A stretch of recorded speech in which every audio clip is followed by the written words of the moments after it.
Las leyes de salario mínimo son las causas principales de desempleo. Porque las leyes de salario mínimo están pensadas para defender al obrero rico, frente al pobre. Supongamos que yo voy a hacer un muro en mi casa de Cabral de Vigo, ¿no?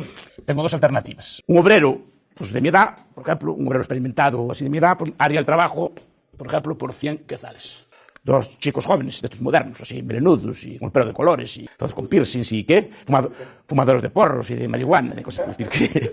Y cada uno de los jóvenes me cobran 45 quetzales cada uno. Me saldría el muro con los chicos a 90 quetzales. Ah, pero entonces llegaría el obrero mayor y diría, eso está explotando, el profesor Matos está explotando, está abusando de vosotros, ¿no ves cómo aprovecha? Hay que hacer una ley de salario mínimo. Y esa ley de salario mínimo tiene que ser de 55 quetzales al día. Entonces ponemos salario mínimo para que no abuse de usted el patrón.